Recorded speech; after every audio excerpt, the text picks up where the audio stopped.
जनता ने सत्ता परिवर्तन करते हुए छत्तीसगढ़ की बागडोर सौंपी मुख्यमंत्री विष्णुदेव साय को। इसके बाद छत्तीसगढ़ में शुरू हुई संवेदनशीलता, सुशासन और शांति के एक नए दौर की। छत्तीसगढ़ के नए मुख्यमंत्री विष्णुदेव साय एक साधारण आदिवासी परिवार से निकलकर सरपंच से मुख्यमंत्री बनने तक का सफर उन्होंने तय किया।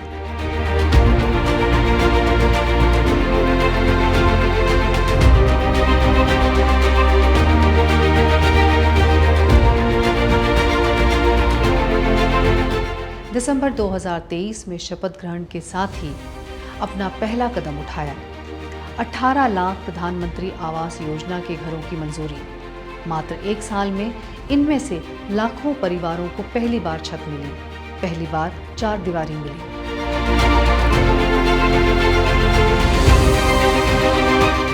दूसरा ऐतिहासिक कदम प्रदेश की आधी आबादी के आत्मसम्मान की दिशा में उठाया गया, जिसका नाम था महतारी वंदन योजना। इस योजना के तहत हर महीने 1,000 रुपये यानी साल के 12,000 रुपये छत्तीसगढ़ की माताओं बहनों के खाते में डालने की शुरुआत की गई। ये योजना छत्तीसगढ़ की पहली DBT यानी डायरेक्ट बेनिफिट ट्रांसफर स्कीम थी, जिसने नारी शक्ति को सशक्त बनाया। अब छत्तीसगढ़ की महिलाएं अपनी सेहत और खान पान की छोटी मोटी जरूरतों के लिए किसी पर आश्रित नहीं बल्कि आत्मनिर्भर है।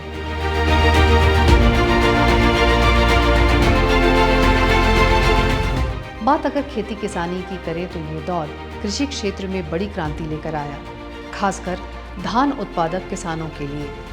प्रदेश के 9,52,369 किसानों ने प्रति क्विंटल रुपए 3,100 की दर से भुगतान किया गया। और तो और वो भुगतान जो पहले 4 किश्तों में होता था, अब एक ही बार में एक मुश्त किया जाने लगा।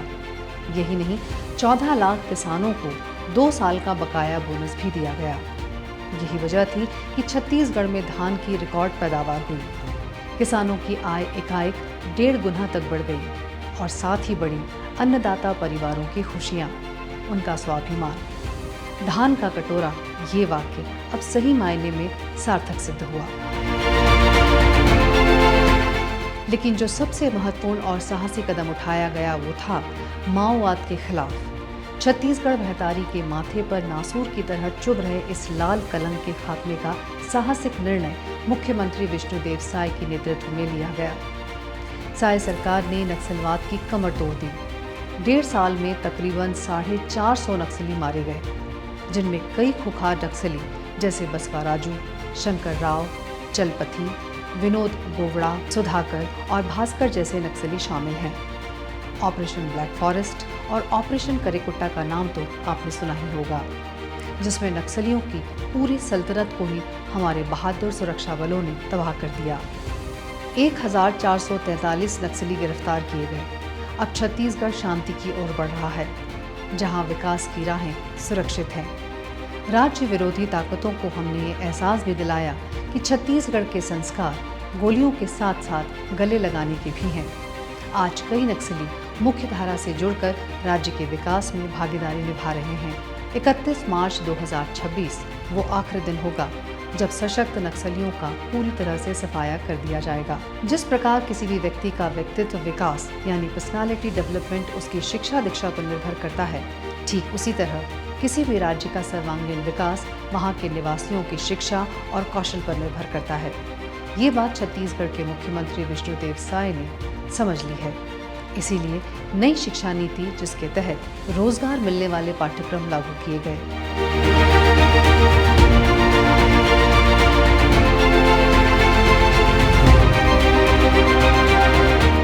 13 नालंदा कैंपसों का विकास किया जा रहा है। कॉलेजों की संख्या जो 25 साल पहले 116 थी, वो बढ़कर आज 335 हो गई है। विश्वविद्यालयों की संख्या जो पहले 4 थी, अब बढ़कर 33 हो गई है। छत्तीसगढ़ अब अपनी पहचान मॉडर्न और हाईटेक स्टेट के रूप में बनाने के लिए आगे बढ़ रहा है। नया रायपुर को सेंट्रल इंडिया में सिलिकॉन वैली के रूप में विकसित किया जा रहा है। इस दिशा में आर्टिफिशियल इंटेलिजेंस यानी AI को बढ़ावा दिया जा रहा है। देश का पहला AI सेज यानी स्पेशल इकोनॉमिक जोन रायपुर में बनाया जा रहा है। डाटा सेंटर के साथ CM IT फेलोशिप स्कीम के जरिए युवाओं को AI रिलेटेड जॉब्स और रिसर्च के लिए तैयार किया जा रहा है। रायपुर में पहली सेमीकंडक्टर यूनिट बन रही है, जहां 6G चिप बनेगी। 25 वर्ष के युवा छत्तीसगढ़ का ये कदम उसे दुनिया के टेक जाइंट के रूप में विकसित करने का रास्ता खोल देता है। ऐसा इसलिए है कि छत्तीसगढ़ की 65% आबादी 35 साल से कम उम्र की है, जो उसे पूरे देश के विकास का पावर इंजन साबित करती है। निवेश के क्षेत्र में चमत्कार देखा गया। 6 महीनों में तकरीबन 4.50 लाख करोड़ के प्रस्ताव आए हैं, जबकि पिछले 1.5 सालों में तकरीबन 6.75 लाख करोड़ का निवेश प्रस्ताव आ चुका है, जिससे साफ है कि दुनिया छत्तीसगढ़ को लैंड ऑफ अपॉर्चुनिटीज के रूप में देख रही है। सरकार ने भी इसे हाथों हाथ लेते हुए अपना इंफ्रा स्ट्रॉन्ग करने में पूरी ताकत झोंक दी है। इंफ्रास्ट्रक्चर में 3100 करोड़ रुपए का रोड प्रोजेक्ट, अंबिकापुर और जगदलपुर में नए एयरपोर्ट और रेल रोड कनेक्टिविटी का विस्तार जैसे कई कदम उठाए गए हैं। सन 2000 में सड़कों की कुल लंबाई 35,389 किलोमीटर थी, जो आज बढ़कर 1.79 लाख किलोमीटर तक पहुंच गई है। नई औद्योगिक नीति के जरिए अब तक सबसे आकर्षक इंडस्ट्री और कॉमर्स फ्रेंडली नियम जारी किए गए हैं। आदिवासी कल्याण की दिशा में एस्पिरेशनल डिस्ट्रिक्ट्स जैसे बस्तर और कोंडागांव को पुरस्कृत किया गया। मंदिरों की मरम्मत के लिए वित्तीय सहायता और सख्त एंटी कन्वर्जन लॉ से सांस्कृतिक धरोहर की रक्षा की जा रही है। अगर बात करें खेलों की, तो खेलों में 130 एथलीट्स को 1.95 करोड़ रुपए के पुरस्कार से सम्मानित किया गया है। यही नहीं, आदिवासियों को तेंदुपत्ता के 5,500 रुपए प्रति मानक बोरा भुगतान भी ऐलान किया गया है, जिससे आदिवासियों की वर्षों पुरानी मांग पूरी हुई। डॉक्टर रमन सिंह द्वारा शुरू की गई चरण पादुका योजना फिर से शुरू की गई है। ये केवल आदिवासियों को चप्पल पहनाने मात्र का विषय नहीं है, बल्कि उनके लिए सम्मान और सुरक्षा का भी बड़ा विषय था। 2047 में जब भारत अपनी आज़ादी के 100 साल मनाएगा, तब छत्तीसगढ़ कहाँ होगा? इसका खाका भी छत्तीसगढ़ ने तैयार कर लिया है, जिसका नाम है विजन 2047, जिसके तहत कार्बन न्यूट्रल राज्य, 100% डिजिटल गवर्नेंस, हर गांव में इंटरनेट कनेक्टिविटी, देश का number 1 health care model, global mining hub, eco tourism की राजधानी जैसे विजन तय कर लिए गए हैं। और ये सिर्फ सपने नहीं, ये वो लक्ष्य हैं जिन्हें पाने के लिए छत्तीसगढ़ ने अपनी तैयारी शुरू कर दी है। आज छत्तीसगढ़ की जीएसडीपी ग्रोथ रेट पूरे भारत के औसत जीडीपी ग्रोथ रेट से अधिक है। जो यात्रा 4% जीडीपी ग्रोथ के साथ शुरू हुई थी, वो आज 11.4% तक पहुंच चुकी है।